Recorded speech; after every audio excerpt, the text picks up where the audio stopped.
Incredible moment revealed. Wealthy farmer discovers surprising truth behind woman stealing corn. John Hargrove leaned against the weathered wood of his barn, wiping the sweat from his brow, unbothered by the humidity that clung to the air. The fields before him rolled verdantly, stretching like his ambitions had years ago. Yet today, as he surveyed the golden horizon, something gnawed at him. It wasn't just the creeping unease about the season's profitability, it was deeper. Was there a price for success he hadn't quite realized he was paying? He had spent years building his life, from seeds to crops, nurturing not only the earth, but also the legacy of his family's hard work. With a reputation as the town's most successful corn farmer, he was often sought after for advice. But what of the sacrifices made along the way? At times, doubt crept in when he recalled countless evenings working when he could have been at home with his family. He absently scratched at the stubble on his cheek, the lines of his smile now competing with memories of long hours in the fields. Suddenly a rustle caught his attention. His instincts sharpened, and fury ignited within him as he spotted a figure darting between the tall cornstalks. An intruder! Before he could process why, he charged forward, heart racing, blood boiling. A woman, in tattered jeans, yanking at the golden ears. Through the veil of anger, John felt an unwelcome twinge of something else as he got closer. Could he feel sympathy for a thief? "Hey!" he bellowed, his voice echoing like a crack of thunder. She froze, trembling but refusing to flee. For a moment he towered over her, fury surging in waves. Then just as quickly, anger dissipated. What pushed her to this desperation? A flash of old memories illuminated his mind, moments just after he'd started, dark days of uncertainty that lingered like ghosts. "What's your name?" he demanded, the edge softening against the rising heat of the day. "Sarah," she murmured, eyes wide like a deer caught in headlights, but there was a fire within. "I'm just trying to feed my kids." Her voice cracked, revealing her struggles. Something tightened in John's chest. Her words echoed his unspoken fears. What if he found his secure world teetering as well? Before he could think further, he blurted, "Join us at the town hall meeting tomorrow. Share your story." Panic rushed through him at the thought. Was he really proposing this? Yet he saw her standing there, raw and vulnerable. "Before we continue, I need to tell you about something important that's happening. YouTube has been making changes to the system, and many people are losing notifications from channels they follow. If you're enjoying the content, click the bell and mark all notifications so you don't miss the next videos. And if you can leave a like, it really helps with reach. Seriously, it makes a difference. Oh, tell me in the comments where you're watching from. I'm always curious to know who's on the other side of the screen. Now let's continue." Sarah's hesitant nod only deepened his turmoil. The fear gripped John relentlessly. What if he opened himself up, only to be met with judgment? What would it mean to step into her world of hardships, leaving the cushioned comforts of his own? As the hours passed, a sense of urgency hung in the air. Tension unfurled like the ruffled corn leaves around them. The risk of vulnerability twisted in John's gut darker than the late evening sky. How could he reconcile his life of privilege against her apparent despair? Then an unsettling thought crossed his mind. Sarah had mentioned her kids. What if, as meager as it seemed, they were somehow linked to something he once lost? A past that was far more connected to his success than he had ever anticipated. The self-revelation began to spiral, tightening around him until he felt breathless. Just like that, a question hung suspended in time. Could their stories intertwine, or was he simply walking the tightrope of deceit and privilege? He gazed down the endless rows of corn, awaiting the next pulse of change that threatened his careful balance. Morning light seeped into the barn, illuminating the dust motes that danced like restless thoughts in John's mind. He awoke from fitful dreams laced with tension and uncertainty. The image of Sarah remained lodged in his thoughts, her pleading expression, the desperation etched in her features. Pushing himself off the cot, John rubbed sleep from his eyes, a relentless rhythm pounding at the edges of his consciousness. What lay ahead at the town hall meeting felt like a precipice. He had concocted a plan without fully understanding the repercussions. Would he truly be able to face the townspeople and reveal not just Sarah's story, but his own fears and insecurities too? He trudged through the formality of washing up, the day's action looming ahead like a storm on the horizon. His reflection in the mirror revealed a man caught between two worlds. the jovial farmer everyone admired, versus the man questioning his path in life. This juxtaposition was a harsh reminder of what he risked at that meeting. On his way to the fields, John resolved to confront these inner demons. He had weathered so much, yet why was he suddenly shaken by a woman with outstretched hands? Her plight was a mirror reflecting what could easily be his downfall, the fear of faltering in his established life, the fear of losing everything he had built. As he stepped under the vast sky, the yellow sun greeted him while winds kissed the cornstalks, a chorus of tranquility that contrasted wildly with his racing thoughts. With each step toward the rows of golden grain, he mentally rehearsed his position at the meeting. Would he champion the underdog, the desperate mother? What would that reveal about his own vulnerability? John spent the morning tending to the fields, but the productivity was overshadowed by thoughts swirling in his mind. A part of him felt guilty for his privilege, yet another part felt threatened by the chaotic uncertainties Sarah represented. Every ear of corn he harvested seemed to whisper cynically of judgments he was about to face. As noon approached, he took a rare moment's pause on the porch, leaning against the railing to gather his thoughts. In that stillness, he recalled the lessons from his father. Agriculture isn't just about the outcome, it's knowing the land, feeling its pulse. Yet the land was not only physical, it was community too. Could he feel the pulse of his own community by opening up to Sarah's plight? The meeting loomed, and with it, the possibility of a reckoning. The faces he knew, familiar, unyielding, would they see his gesture of inclusion as weakness? Or perhaps they would challenge him to recognize their own suppressed struggles, to address a divide he had been blind to, secured in his own success. The clock ticked steadily towards the hour, and doubt crept in like shadows, gnawing at his resolve. He felt poised on the brink. Did he have the fortitude to stand in front of his peers, unveiling not just Sarah's story, but unraveling his own insecurities as he did so? As he gathered his jacket and made one last check of himself in the mirror, the door creaked ominously behind him, fading sunlight illuminating the path he would take. John clutched the edge of the doorframe and inhaled, feeling the weight of both the cornfields and his newfound responsibility settle on his shoulders. The distant echoes of conversation from town hall began to envelop him. The time had come to face what he had long avoided, a confrontation with his path, his privilege, and potentially a deeper connection with Sarah and her reality. But would he be able to stand firm amidst the scrutiny? As he took his first step towards the meeting, another thought pierced his consciousness. What if this encounter shifted the very foundation of his identity? In that moment, the stage was set for an upheaval he never anticipated. As John stepped into the town hall, the air thickened with anticipation. The building, weathered yet proud, loomed above him, its walls lined with the memories of countless meetings.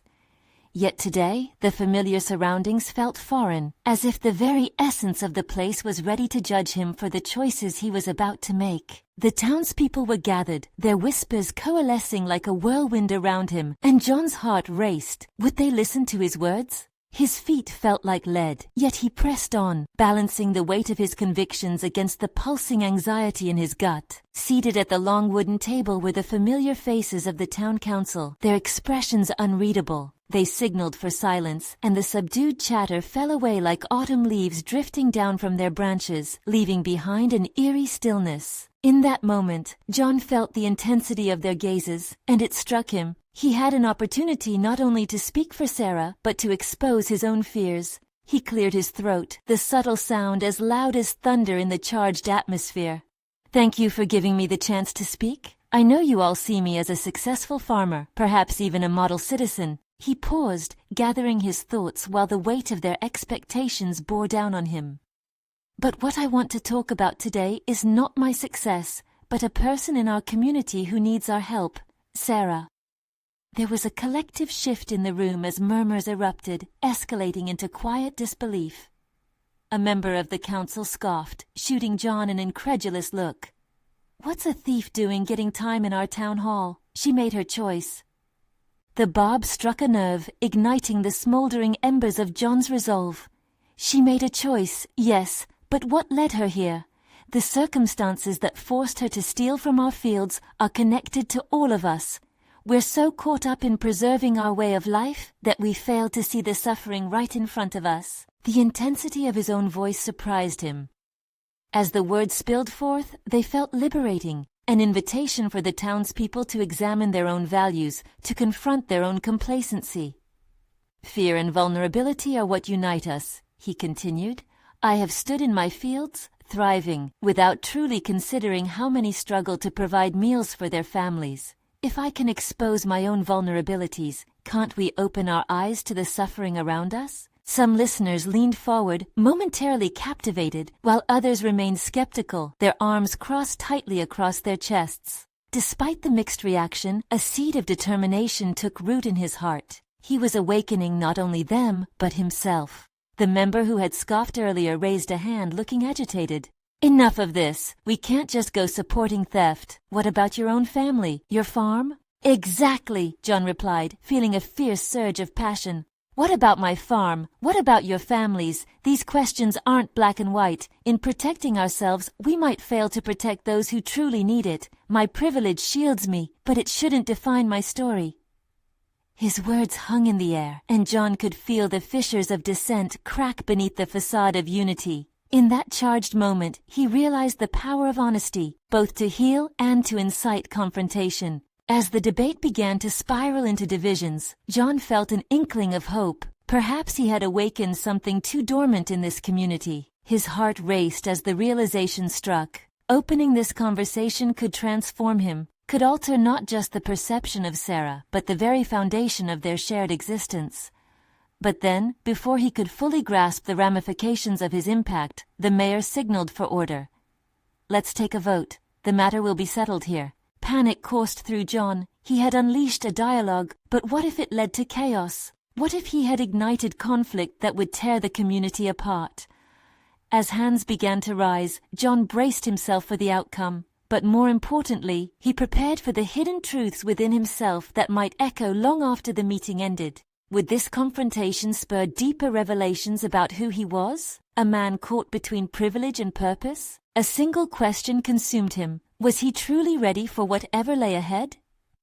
As the mayor called for a vote, John's pulse quickened. Eyes blazed with judgment, and it felt as if the entire town was holding its breath, waiting for his resolve to falter, to shrink back into the shadows of complacent normalcy. He stood at a precipice, knowing that the decision reached here would ripple through the fabric of their community, perhaps even affecting his position in it. Yet within the tumult of anxiety, a flicker of clarity emerged. What if this moment became more than just about Sarah or his farm? What if this was about fighting the insidious tide of apathy that he himself had labored under for so long? The weight of his privilege pressed down, reminding him of his role, a position of power he could wield. "I understand the fear of what theft means," he interjected, steadying his voice. "But how often do we consider who is driven to desperation? We label them as criminals without questioning the society that crafted such circumstances. Isn't it our duty to examine the roots of this crime? To understand how we might have contributed?" A heartbeat of silence followed, and for a moment, doubt wormed its way into the edges of his passion. Who was he to steer this conversation when he was only a farmer thrust into an uncomfortable revelation? Yet ego shrank as determination rose. This meeting was unveiling more than just Sarah's story. It was revealing John's layers. His successes had allowed him to view the world through a filtered lens. Beneath the weight of expectations, he had coiled his own insecurities, hardly scratching the surface of what deeper purpose might exist beyond the farmland. He thought of how many mornings he had awoken to the sun filtering through his fields, oblivious to the shadows cast across the lives of others. The council members debated, voices rising and falling, and John sensed a shifting tide. Doubts were materializing among those who had long thought of inequality as someone else's problem. The air thickened with a newfound openness, practically vibrating as ideas clashed and choices unfolded. Then, one of the councilwomen, a respected elder with piercing blue eyes, stood. "You are talking about this as if it is separate from us, John. But fear isn't just held by those in scarcity, it lives among us all.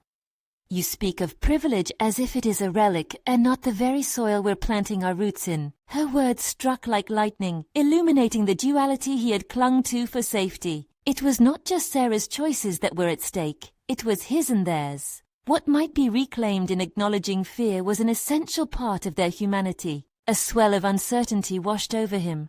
Would exposing this truth lead to ridicule? Or worse, might it spark a conflict he didn't intend? Yet these internal questions strengthened his resolve rather than muted it. He began to see that he could cultivate a richer self-awareness while challenging the status quo that had left Sarah exposed and vulnerable. The vote was called and hands rose hesitantly. John's heart raced. One motion could foster division or signal change. He focused on the faces around him, seeking evidence that they were willing to rethink their narratives. Ultimately, the councilwoman returned, looking solemn. "Until we confront our privileges together, we may never fully understand," she declared, alluding to both her own fear and his. As the hands began to lower, signaling not just a vote, but the potential for collective introspection, an unexpected thought crossed John's mind. This confrontation was teaching him far more about leadership than he had anticipated. He had initiated a conversation that was echoing justice beyond the confines of individual lives, and in that symphony, his own fears twisted into the fabric of courage. But with that courage came uncertainty about how the town would ultimately perceive him. Was he ready to navigate this new terrain of responsibility and the shadows that lingered just beneath the surface? Those questions hung heavy in the air as the meeting wound down, an unsettling promise of an evolving narrative, the kind where the next step could either fortify the foundation he had begun to build or obliterate it. Would they embrace the challenge he had unwittingly ignited, or would they retreat into the comfort of ignorance? One thing lingered in his mind, echoing like a distant bell. Who would he become in the aftermath of this awakening? John left the council chamber with a heaviness in his chest that had little to do with the weight of the decisions just made. Outside, the sun hung low in the sky, casting long shadows over the town square and illuminating the faces of those who had been witnesses to his transformation. Each interaction he shared from that point onward would be laced with a newfound awareness, a reality that could no longer be obscured. As he walked toward his farm, the noise of the town around him blended into a low murmur, a mix of conversations and laughter. Yet it all felt distant, as though he were moving through a world he had only just begun to comprehend. The comments from the councilwoman rang in his mind. Privileges we plant our roots in. How did he reconcile the truth of those words with his life? John's tone shifted as he spoke to his friends and neighbors in the days that followed, avoiding the comfortably scripted conversations of crops and weather. He found himself questioning their assumptions, inviting dialogue about societal roles, privilege, and vulnerability. Each time he engaged, their eyes would widen, as if he were peeling back layers of fabric that cloaked uncomfortable truths. He had begun to wield the very power he had realized he held. With it came an unsettling awareness of the vulnerability therein. Yet recognition didn't guarantee acceptance. Some townsfolk retreated from these discussions, wary of the embers of discontent he had sparked. John felt their resentment seep through the cracks of comfort and familiarity. Abruptly aware of how quickly community bonds could fray, he grappled with mixed feelings. The struggle to evolve came with the realization that he was risking alienation from the people he had once counted as allies. Not everyone shrank back, though.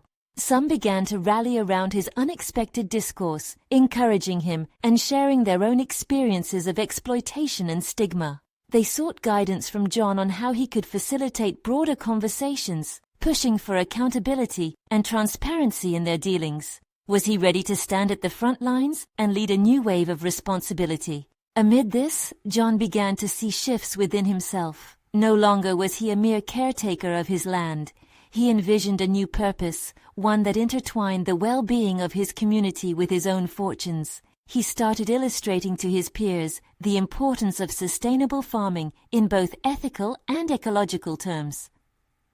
Resources shouldn't be hoarded. They should nourish those willing to cultivate their own destinies. Yet, as John assessed the growing momentum of his mission, uncertainty lingered, like an uninvited specter. The harsher realities of systemic inequity hovered nearby. What if he were to fail?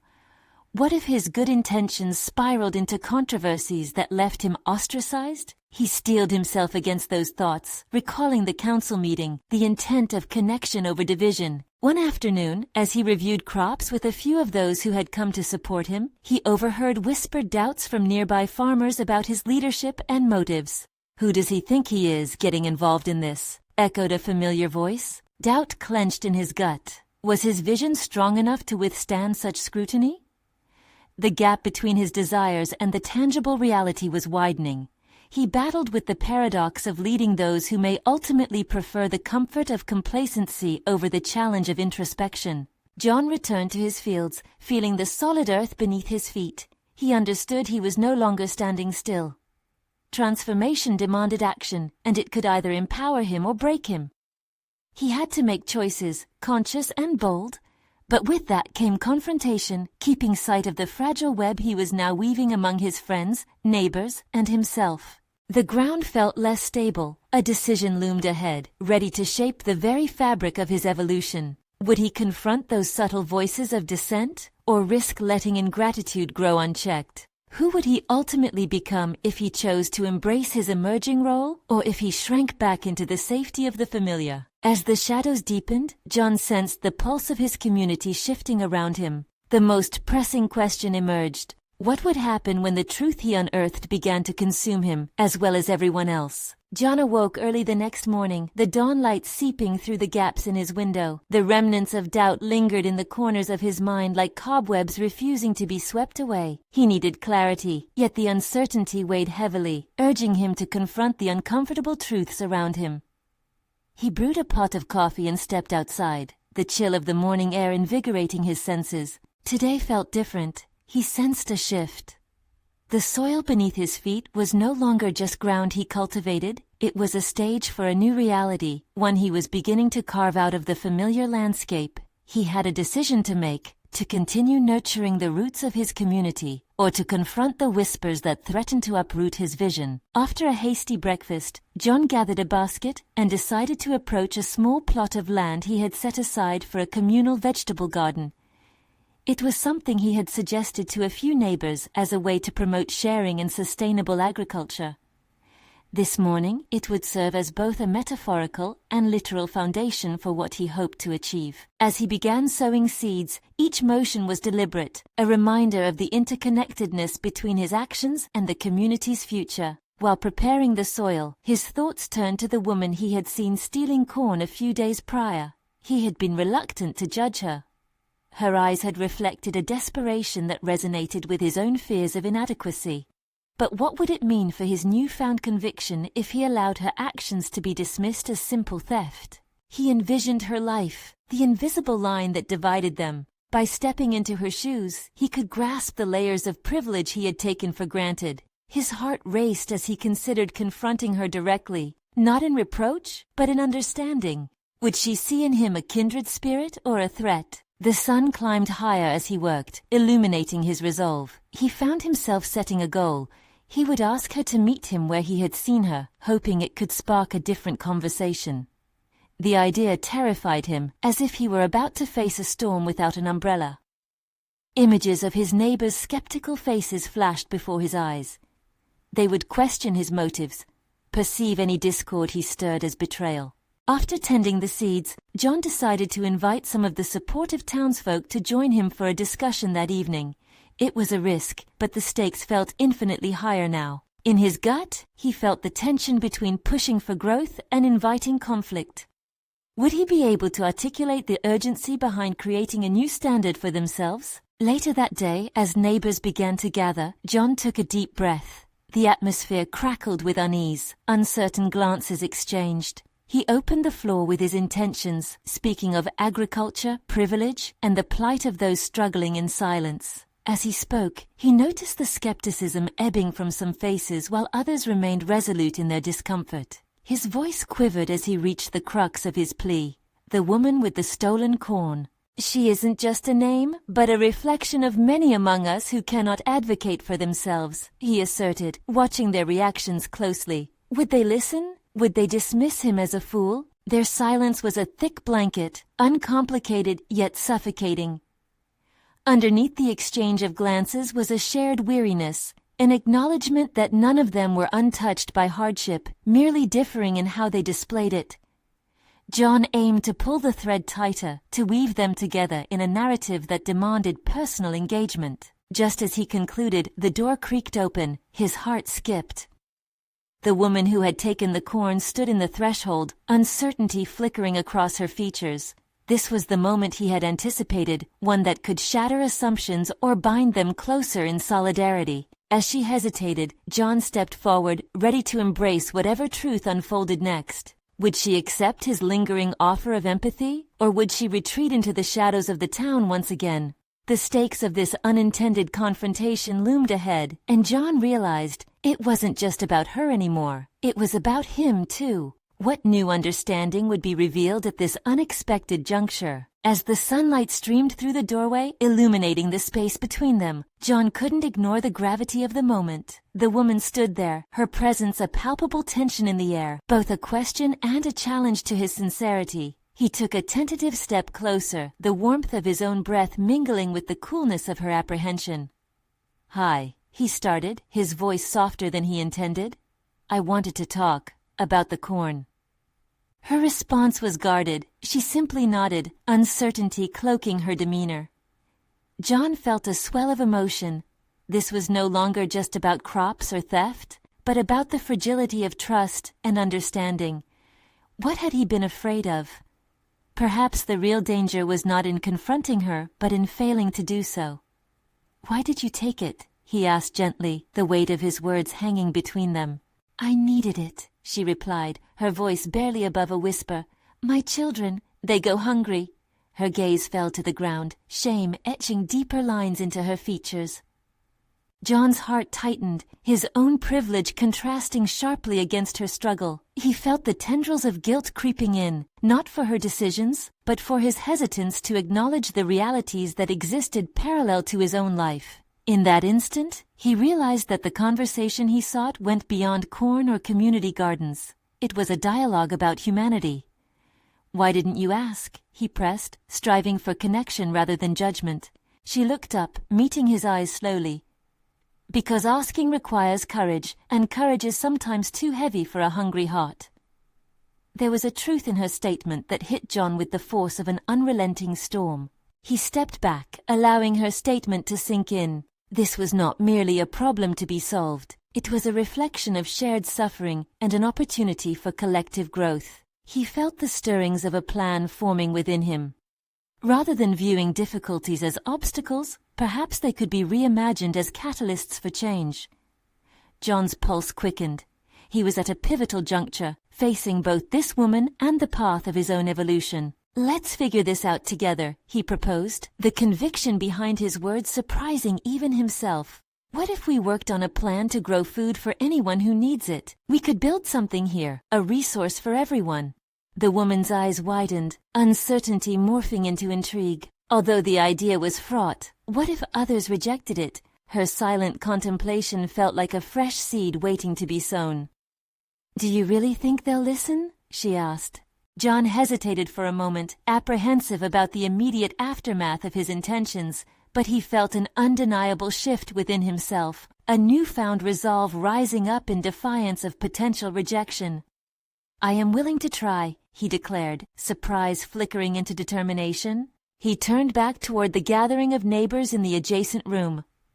The weight of their expectations began to loom over him anew. The challenge was not only to cultivate empathy, but to mobilize it into action.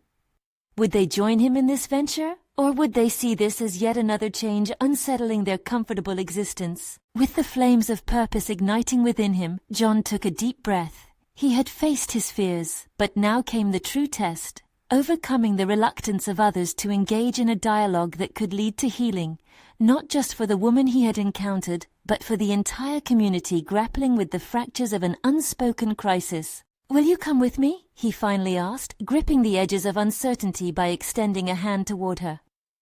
This gesture reached beyond the urgency of their individual circumstances. It was a call to unite disparate lives into one compelling narrative of resilience.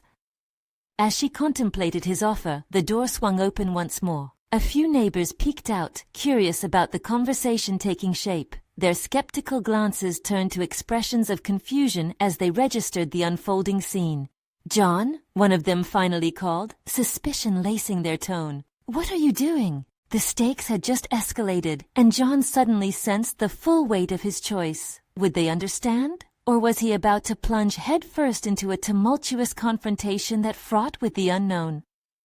As the tension crackled around him, John recognized that this moment was no longer just about the woman or the corn. It was about him stepping firmly into a role that could define his identity as a leader. Would the fear of judgment stifle his voice, or would he stand firm in advocating for a change long overdue? The answer hovered in the air like a storm cloud, ready to unleash its fury. The murmur of confusion rippled through the crowd, drawing John's thoughts sharply to the reality of the situation. Each pair of eyes glistening with judgment turned him inward, amplifying doubt where determination had just taken root. How much courage would this require? Could he really advocate for change in an environment steeped in skepticism? "Listen," he began, forcing his voice into a calmness he didn't fully feel. "This isn't just about corn, it's about understanding. There are families struggling in silence, and I'm tired of being silent about that."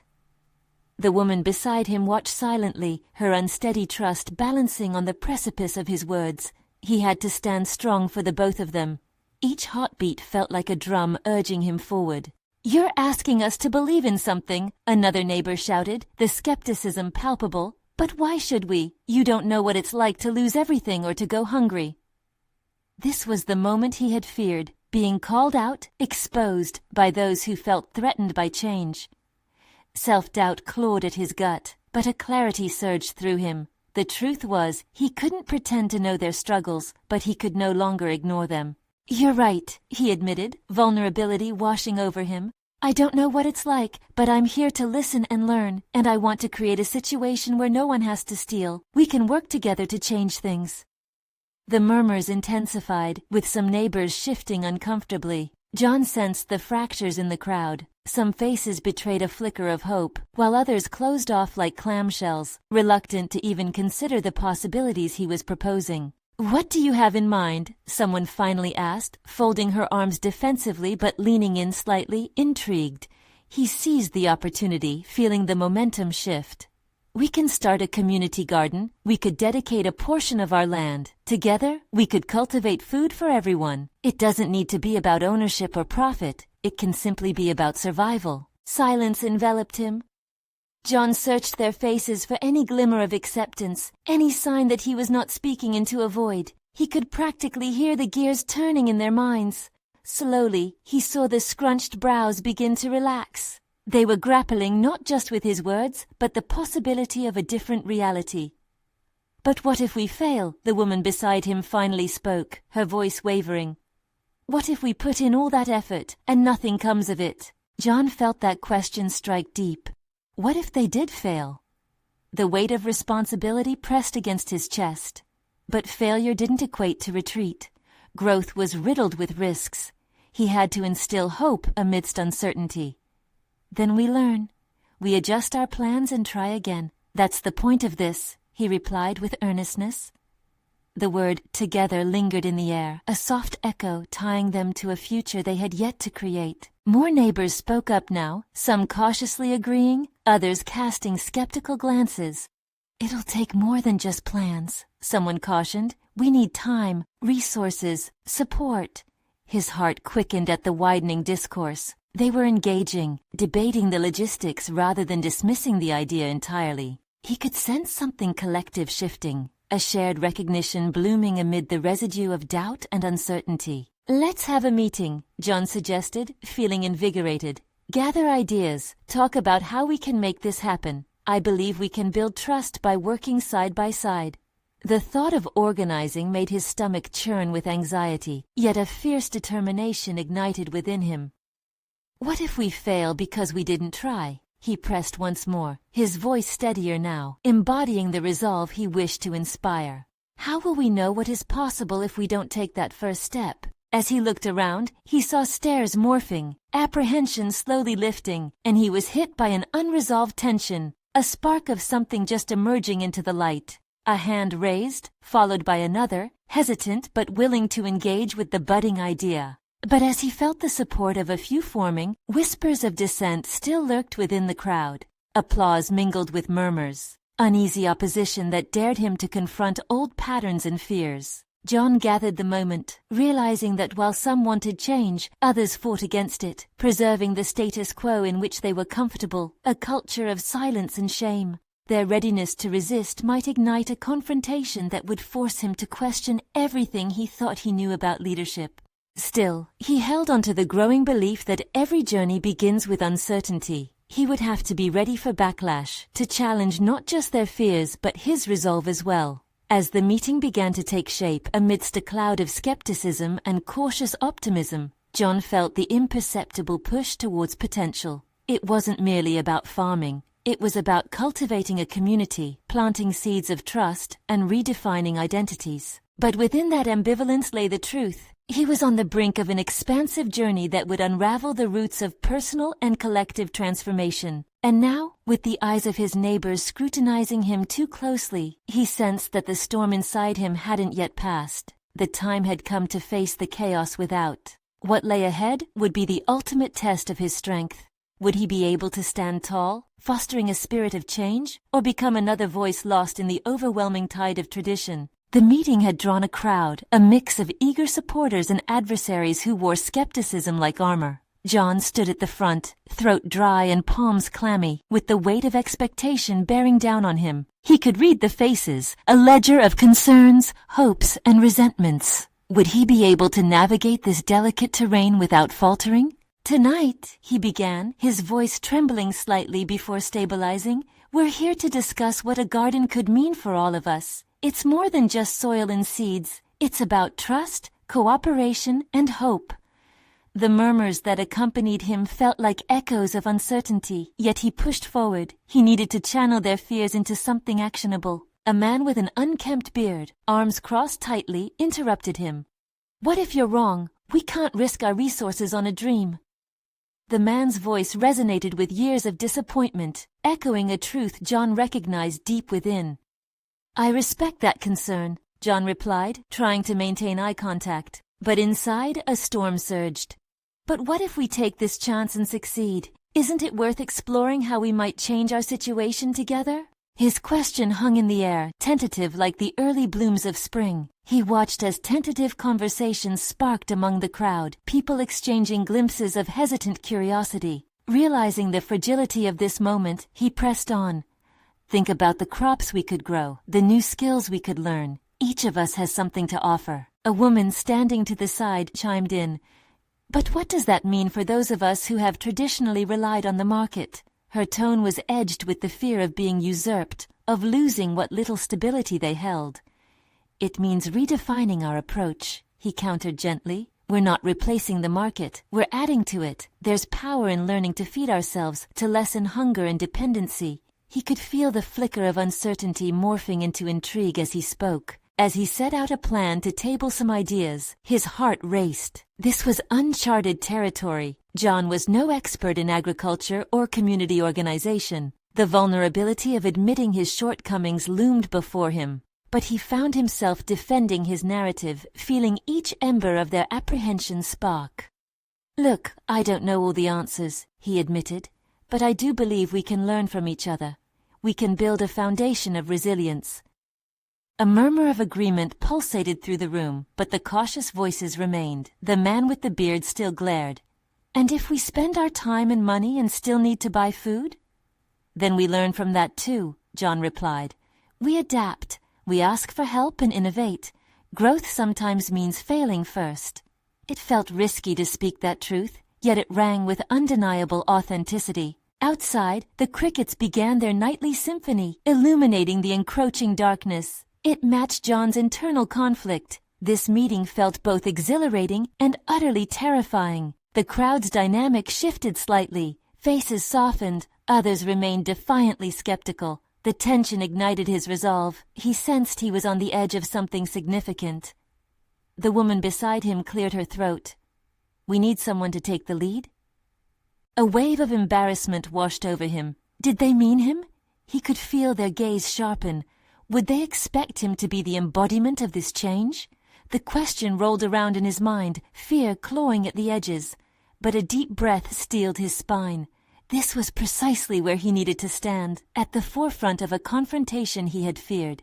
"Yes," he said firmly, surprising even himself. "I'll do it, but I'll need support. We can divide tasks, share expertise. Together, we can make this happen."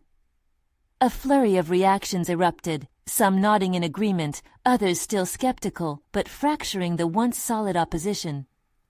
The vision was slowly taking root, yet he felt the shadows lurking behind every corner, a silent reminder of the burden still carried openly. As discussions continued, he felt a shifting undercurrent forming, a collective energy that surprised him. It spurred an unconscious hope, both exhilarating and terrifying. He was stepping into a role he had never envisioned for himself, and the lurking uncertainty gnawed at him. What was it about this challenge that both thrilled and horrified him? With minds beginning to open and plans starting to emerge, the path ahead unfurled tenuously. Yet he knew the coming days would test not just their grit, but his as well. John's determination deepened through the uncertainty. But still, a voice inside him whispered caution. Did he truly possess the qualities needed to galvanize these disparate hearts and minds? The weight of anticipation settled heavily now, a challenge he dared to face. And then, amidst the discussions, a familiar face emerged among the crowd that sparked more than just recognition. A confrontation was brewing that he couldn't ignore. What secrets lay hidden in the eyes of an old neighbor who had been shrouded in silence? Would he become yet another challenge in John's newly emerging path, or an unexpected ally? As the discussions inched toward a conclusion, John caught sight of an old neighbor, Martha, seated at the back. She had once been a vibrant member of the community, but had faded, seemingly devoured by the very apathy he was now striving against. The weight of her silence hung heavy in the air. He couldn't ignore it. "Let's pause for a moment," John called out, raising his hand to quiet the chatter. "Martha, we haven't heard from you in a while. What do you think about the initiatives we've discussed?" A flicker of surprise sparked across the gathering. Martha had always been respected, but her absence had carved a void filled with unspoken concerns. She hesitated before meeting John's gaze, a mixture of skepticism and vulnerability washing over her features. "I appreciate what you're trying to do, John," she replied, her voice wavering but steady. "But the world isn't as simple as a garden. You are dreaming too big without acknowledging the struggles that connect us."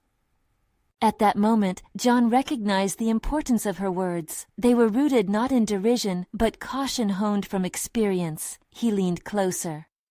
"I understand that, Martha, but isn't that why we need to dream together? We have been struggling in silence for too long. Let's create a space to be real with each other." This was it. He felt the stakes rising. Every face turned toward Martha, the crowd now focusing on her decision to engage. With his heart pounding, John saw a spark of contemplation ignite within her. "We've worried for years about surviving on our own," she said. "But I never thought that reaching out might make a difference." Her admission struck a chord among those present, illuminating the fragile web that held them all together. Each person was part of this larger tapestry of struggle, each life an echo of shared hardship. "You can cultivate a garden," she continued, her resolve building, "but it takes a community to build a thriving ecosystem. That requires trust, and trust takes time. Are we ready for that?" John felt a wave of affirmation ripple through the room. This was no longer just about him taking the lead, it was about co-creation. "I know it won't happen overnight," he said, his voice firm, "but we can begin planting seeds of trust alongside our crops. It's about starting a conversation as much as it is about the vegetables we'll grow." He caught Martha's eye again. This time a glimmer of hope flashed in her gaze. "Then count me in," she declared, a smile breaking across her face. "Let's make this work." Applause rippled through the room, mingled with laughter. A collective appreciation for Martha's bravery to step forward ignited a burst of energy. John recognized it too. The dialogue shifting, no longer contained in the confines of skepticism. More hands began rising. Volunteers offered to forge pathways for community workshops, to coordinate tools, and share knowledge about sustainable practices. Each interaction fortified bonds previously left dormant. Individuals began exchanging experiences, solutions growing out of shared pain and triumph. As the meeting concluded, John felt an exhilarating mix of fear and hope. He had navigated the unease of vulnerability, not only within himself but within the community, bridging the gap through commitment and action. The skeptics were no longer a wall. they morphing into potential allies, participants in an unfolding narrative of transformation. Walking back home that evening, John reflected on the enormity of the day's progress. There was something tangible now, not just in the plans drawn or the seedlings prepared, but in the self-recognition he had unearthed within himself. He was no longer just a farmer, he was a leader. In this leadership, John found his own sense of purpose directly tied to the community he now embraced. They would forge ahead together, transcending whispered doubts and confronting shared shadows. The garden wouldn't merely cultivate crops, but would cultivate connections, those seeds germinating in both the soil and the very souls of the townsfolk. For the first time in years, John felt an expansive freedom, recognizing that vulnerability didn't equate to weakness. Instead, it marked the beginnings of authentic dialogue and profound connection. As he lay down that night, sleep overtook him, but it was different from before, no longer full of unfulfilled ambitions or unspoken fears. Instead, he dreamed of sunlit fields, laughter shared among neighbors, and hands meeting soil in a collaborative effort of growth. He had stepped beyond the confines of his previous existence into an uncharted realm, embracing vulnerability as power. Tomorrow would not just bring the usual rhythm of a farmer's life. It would unveil a new chapter where he could nurture not only the land, but the very heart of his community. This was the moment of transformation, cementing his place amidst those he now understood. The cycle of human experience pulsed through him, revitalizing his spirit and igniting a relentless commitment to push forward, to advocate for change, not as an outlier, but as a part of the vibrant tapestry woven by those around him. Now, as the roots would intertwine in that garden, so too would their lives, each capable of yielding fruit sweeter than any harvest, the promise of shared understanding and renewed resilience. For anyone still watching, it's time for you to join us on this journey. You need to subscribe now so you never miss the next emotional stories that inspire change. Leave a like now to feed the algorithm and help others discover these tales of personal growth. Comment below with your thoughts on John's journey. What are your reactions and theories about his transformation? And don't wait even one more second to share this video with at least 5 friends who need to see this conclusion. It's time to ignite the conversation.